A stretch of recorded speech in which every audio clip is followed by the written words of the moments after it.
Hello, അപ്പോൾ നമുക്കിന്നൊരു resin jewellery design എങ്ങനെ മേക്ക് ചെയ്യണമെന്ന് നോക്കാം. അതിന് വേണ്ടിയിട്ട് റെസിൻ ടേപ്പിൽ ഓപ്പൺ ബെസിൽ വെച്ചതിന് ശേഷം ഞാൻ ഓൾറെഡി മിക്സ് ചെയ്ത് വെച്ചിട്ടുണ്ട് റെസിനും ഹാർഡനറും കൂടി. അത് മിക്സ് ചെയ്തത് നമ്മൾ ഈ ബെസലിലോട്ട് ഒഴിച്ചു കൊടുക്കുക.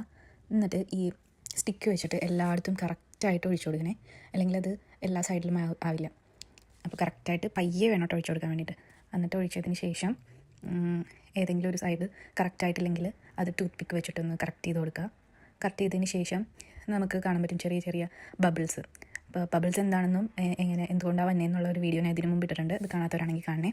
അപ്പോൾ ബബിൾസ് ഓരോന്നോരോന്ന് സെപ്പറേറ്റ് ചെയ്ത് കളഞ്ഞ് ശേഷം അതൊരു പ്രൊഫഷണൽ ലുക്കിലായിട്ട് വരും. അപ്പോൾ നമുക്ക് ഇഷ്ടമുള്ള ക്രിയേറ്റിവിറ്റി ആഡ് ചെയ്യാം കേട്ടോ. നിങ്ങളുടെ കയ്യിലുള്ള ഏതൊക്കെ ഐറ്റംസാണ്, അതായത് ചെറിയ ചെറിയ ഫ്ലവേഴ്സോ ഗ്ലിറ്റേഴ്സോ എന്ത് വേണമെങ്കിലും നമുക്ക് ആഡ് ചെയ്യാം.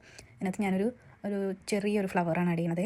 അത് ആഡ് ചെയ്തതിന് ശേഷം ഗ്ലിറ്റർ പേപ്പർ, ഒരു ഫോയിൽ പേപ്പറിലേക്കുള്ള ഗ്ലിറ്റർ ആയിട്ടുള്ള അതും ആഡ് ചെയ്ത് കൊടുക്കുന്നുണ്ട്. എന്നിട്ട് നിങ്ങൾക്ക് ഇഷ്ടമുള്ള ഡിസൈൻ ആഡ് ചെയ്യാം. അത് നിങ്ങളുടെ ക്രിയേറ്റിവിറ്റിയാണ്. ഇതുപോലെ ചെയ്യണമെന്ന് യാതൊരു നിർബന്ധവും ഇല്ല. നിങ്ങളുടെ കയ്യിലുള്ള ഐറ്റംസ് എന്താണോ അത് ഒരു കാര്യം മാത്രം ശ്രദ്ധിക്കുക, നേരത്തെ ഇതെല്ലാം എടുത്ത് വെക്കുക. അല്ലെങ്കിൽ കറക്റ്റായിട്ട് നമുക്ക് പെർഫെക്റ്റ് ആയിട്ടുള്ള ഇത് കിട്ടണമെന്നില്ല. കാരണം എന്താണെന്ന് വെച്ചിട്ടുണ്ടെങ്കിൽ റെസിന് മിക്സ് ചെയ്തതിന് ശേഷം ഒരു 30 അല്ലെങ്കിൽ 45 മിനിറ്റിനുള്ളിൽ നമ്മൾ ഇതെല്ലാ പ്രോസസ്സും കംപ്ലീറ്റ് ചെയ്യണം. അപ്പോൾ ഇതെല്ലാം കറക്റ്റായിട്ട് എടുത്ത് വെച്ചതിന് ശേഷം മാത്രം സ്റ്റാർട്ട് ചെയ്യുക. അല്ലെങ്കിൽ അത് കട്ട പിടിച്ച് കഴിഞ്ഞിട്ടുണ്ടെങ്കിൽ കറക്റ്റായിട്ട് നമുക്ക് പോർ ചെയ്യാൻ വേണ്ടി പറ്റില്ല. അപ്പോൾ അത് പ്രത്യേകം ശ്രദ്ധിക്കണേ.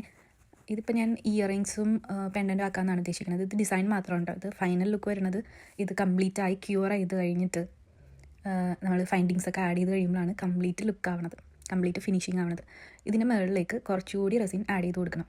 അപ്പോഴാണ് ഇത് കംപ്ലീറ്റ് ആവണത്. ഇപ്പോൾ ഫ്ലവർ വെച്ചതിന് ശേഷം ലെവലാക്കുക കറക്റ്റായിട്ട്. അതിന് ശേഷം അതിൻ്റെ മുകളിൽ റെസിൻ ഒഴിക്കുക, എല്ലായിടത്തോട്ടും സ്പ്രെഡ് ചെയ്ത് കൊടുക്കുക ഈക്വലി.